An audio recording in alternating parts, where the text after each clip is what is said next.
Meteo impazzito questa volta nel Basso Vicentino. Ad Agugliaro un'improvvisa grandinata nel primo mattino ha coperto di una coltre bianca di oltre 20 cm l'intero territorio comunale. Chicchi grossi circa 1 centimetro, ma in una quantità tale mai vista a memoria d'uomo. Tutti i 1400 abitanti sono rimasti bloccati dall'acqua che, non potendo più drenare, ha allagato l'intero paese. Una precipitazione concentrata circa in un'ora, paradossalmente poi è spuntato pure il sole ad illuminare l'attività di una trentina di uomini della protezione civile e 4 squadre dei vigili del fuoco arrivati con 20 operatori. La situazione è critica, cioè c'è parecchia ancora grandine, per fortuna di piccole dimensioni, e le caditoie sono coperte appunto dalla grandine. Stiamo tentando di aprirle in modo che possa defluire l'acqua.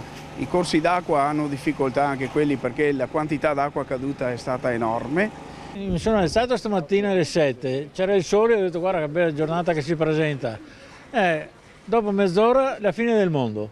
Alle 8:10 abbiamo guardato sotto lo scantinato e abbiamo visto un po' di acqua.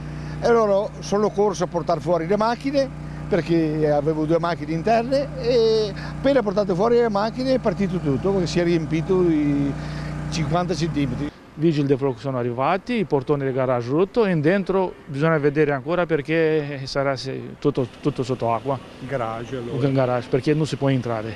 Sono macchine dentro? Ci sono anche macchine, per fortuna io sono appena arrivato, ho tirato fuori prima. Tutti hanno avuto danni, tutti sono andati sotto acqua e c'è una cosa mostruosa. Io guarda, ho 73 anni, una cosa così sinceramente non l'ho mai vista.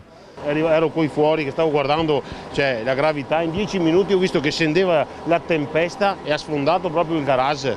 Una forza incredibile. Non mai vista una cosa mai. così? No, 10 giorni fa siamo stati svegli 7 ore alla notte perché purtroppo abbiamo chiamato anche i soccorsi, non c'erano perché purtroppo c'erano altri paesi che avevano problemi. Ci siamo arrangiati, ma abbiamo fatto 7 ore con le nostre pompe. Adesso ne abbiamo acquistate un'altra. Noi come protezione civile avevamo i compiti di garantire la sicurezza e servizi alla dunata, non abbiamo fatto neanche in tempo a finire, siamo intervenuti a Isola Vicentina subito e adesso qua a Agugliaro speriamo che vada finendo perché ormai non ce la facciamo più.